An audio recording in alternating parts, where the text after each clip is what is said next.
Good morning dear student. આજે આપણે ગઈકાલની વાત કરીએ આપણે કે ગઈકાલે આપણે સતત વિશેની ચર્ચા કરી. એટલે વિધેય જે છે એ સતત ક્યારે બને, કોઈ પોઈન્ટ આગળ અને કોઈ પણ એના પ્રદેશ આગળ, એની ચર્ચા આપણે પૂર્ણ કરી. આજે આપણે ચર્ચા કરીશું કે વિધેય જે છે એ વિકલનીયતા, એટલે વિધેય ઉપર વિકલન કેવી રીતે વ્યાખ્યાયિત થાય એની ચર્ચા કરીશું. હવે સૌપ્રથમ જોઈએ તો વિકલન જે છે એક પ્રક્રિયા છે લિમિટ શોધવા માટેની. હવે મિત્રો આપણે જોયું કે લિમિટ જે છે એ મળે એટલે વિધેય જે છે શું બની જાય? સતત બની જાય. તો લિમિટ મળે એટલે વિધેય સતત બને તો એના ઉપરથી કહી શકાય કે જે વિધેય જે છે એ એટલે કે વિકલનીય હોય તો એ વિકલનીય વિધેય હોય તો એ શું થવાનું છે? સતત થવાનું છે. એવો એક થિયરમ છે, થિયરમ નંબર 3. તો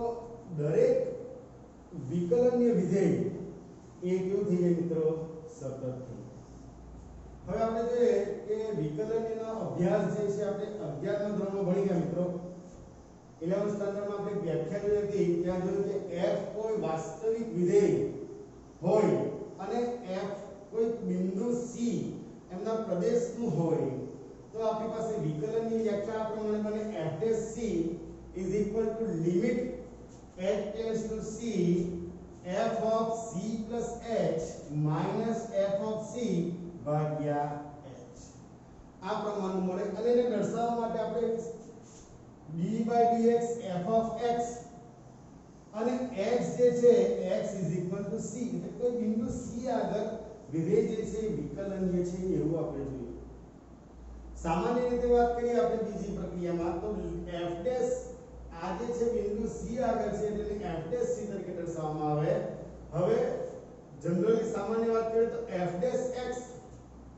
એટલે કે કોઈ વિધેયનું વિકલન with respect to x limit h tends to 0 f of x plus h minus f of x ભાગ્યા h. એને દર્શાવવા માટે આપણે d/dx f of x એટલે કે વિધેય વિકલનીય છે at x કોની સાપેક્ષ? x ની સાપેક્ષ. આવું એનું આપણે અનુમાન કરીશું. હવે આ વ્યાખ્યા આપણે અહીંયા મળી ગયા છે વિકલનીયતાની. હવે થોડા બીજગણિતના જે સૂત્ર છે એ જોઈએ તો સરવાળા માટે વિકલનીય વ્યાખ્યાયિત કઈ રીતે થાય? એટલે સરવાળા જે છે સરવાળા બે વિધેય સરવાળા અથવા બાદબાકી જોડાયેલું હોય તો એના માટે વિકલનીય કઈ રીતે? તો d/dx u + v. આ u એક વિધેય છે, v પણ વિધેય છે તો u + v. તો u નું અલગ કરી શકાય એટલે d/dx u + d/dx v. આ જ પ્રમાણે જો માઈનસ હોય તો માઈનસમાં પણ આ થઈ શકે. સેમ પ્રક્રિયા છે પ્લસ અને માઈનસ માટે. હવે મિત્રો ગુણાકાર માટે શું છે? તો d/dx u * v એટલે કોઈ પણ બે વિધેયનો ગુણાકાર. તો એ માટે શું છે? તો કોઈ પણ એક વિધેયને અચળ રાખવાનું. આપણે યાદ રાખવાનું મિત્રો, સૌપ્રથમ પહેલું વિધેય છે એને અચળ રાખી દેવાનું એટલે કોઈ જગ્યાએ ભૂલ થાય નહીં. એટલે u ને અચળ રાખી દે, d/dx v એટલે બીજું વિધેય છે એનું વિકલન કરીએ પ્લસ v ને અચળ રાખી દે અને આગળ જે અચળ છે એનું વિકલન કરીએ d/dx u. આ પ્રમાણે ગુણાકારનો નિયમ ખૂબ જ ઉપયોગી છે. હવે જે ભાગાકારનો નિયમ d/dx u ભાગ્યા v એટલે કે બે વિધેય નો ભાગાકાર હોય ત્યારે વિકલન કઈ રીતે કરવાનું મિત્રો એ જોઈએ આપણે. તો સૌપ્રથમ જે છેદમાં જે વિધેય છે એનો વર્ગ કરી લેવાનો. એ થઈ જાય પછી એ જે વર્ગ કર્યું એને પહેલા અચળ રાખી દેવાનું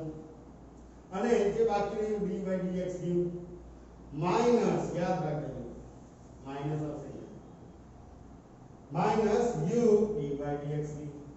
આ થઈ ગયા ભાગાકારનો નિયમ. હવે વિકલન કરીએ ત્યારે અમુક વિધેય એવા પણ આવે જે મિશ્રણ હોય એને સંયોજન વિધેય કહેવામાં આવે. તો સંયોજન વિધેય ઉપર વિકલનને કઈ રીતે વ્યાખ્યાયિત થાય, કઈ રીતે એને કરી શકાય મિત્રો એ આપણે જોઈશું. તો ધારો કે કોઈ વિધેય fx છે અને એ બે વિધેયથી સંયોજન થયેલું છે g of hx તો આપણે શું કરીશું કે બે વિધેય જે છે એમાં વિકલન કઈ રીતે થાય તો g of h of x એ આપણી પાસે છે આ બંને બાજુ વિકલન કરીએ તો d/dx f of x is equal to d/ds g of h of x હવે જ્યારે પણ સંયોજન વિધેયનું વિકલન કરે તો યાદ રાખવાનું ખાસ મિત્રો કે બહારનું વિધેય જે છે એનું વિકલન પહેલા થઈ જાય અને પછી અંદર અને પછી અંદર અને પછી અંદર જેટલા બી સંયોજન થયેલા હોય વિધેયના એ સ્ટેપ બાય સ્ટેપ આપણે એને વિકલન કરતા જઈશું તો પહેલા અહીંયા બે વિધેય છે g અને h તો બહાર વિધેય કઈ છે મિત્રો તો આપણે દેખાય છે બહાર વિધેય g તો એનું કરી લેવાનું g ડેશ આ અંદર જેવું છે તેવું રહેવા દેવાનું h of x પછી આપણે જોઈશું બહારનું થઈ જાય એટલે બાકી અંદર કઈ રહ્યું એના પર જવાનું તો d/dx hx d/dx hx એટલે h x એટલે આ થઈ ગયું સંયોજન વિધેય એવા બે વિધેય સંયોજન ના હોય 3 પણ હોઈ શકે 4 પણ હોઈ શકે 5 પણ હોઈ શકે આપણે બહારથી કરતા જવાનું અંદર હવે એના દાખલા તરીકે એક એક્ઝામ્પલ લઈશું મિત્રો એ પહેલા આપણે સૂત્ર જોઈ લઈએ પછી આ એક્ઝામ્પલ લઈએ d/dx x raised to n એ આપણે 11 માં જોઈ ગયા સૂત્ર એટલે કે કોઈ x નો કોઈ પણ ઘાત હોય n તો એ ઘાત જે છે આગળ આવી જાય અને એક ઘાત ઓછો થઈ જાય x raised to n - 2 d/dx sin x તો ખબર છે મિત્રો cos x d/dx cos x એટલે કે minus sin x d/dx tan x એનું મળે આપણે sec2 x d/dx sec x એનું મળે sec x * tan x d/dx cot x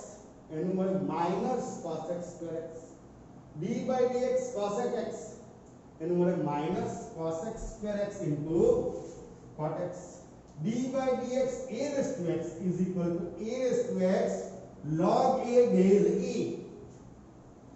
d/dx આ વિધેય જે છે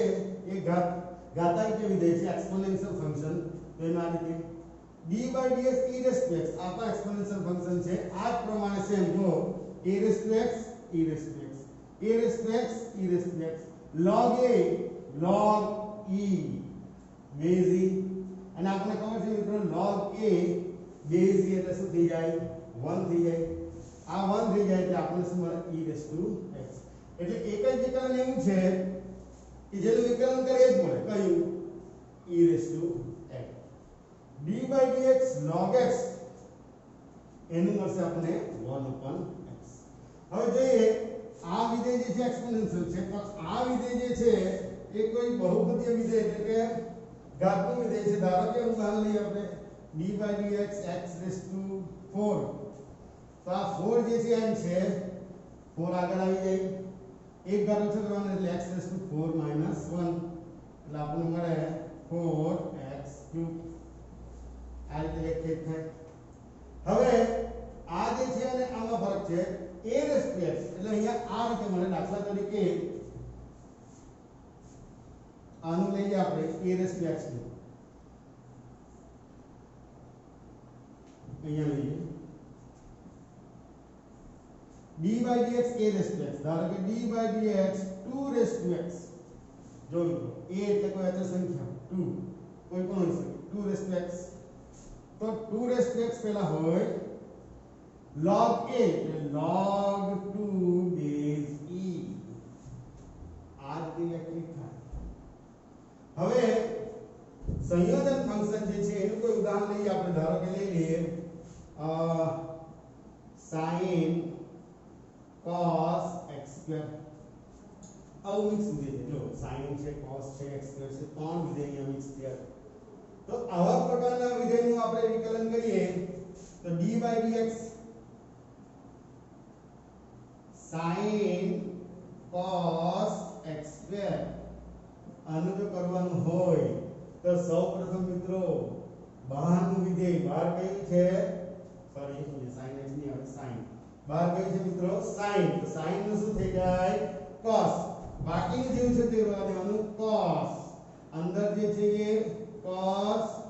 x² થઈ ગયું આ બહારનું વિધેય નું થયું અંદર d/dx કઈ બાકી રહ્યું cos x² હવે આ જે છે એ ઉતરે છે cos x² હવે જો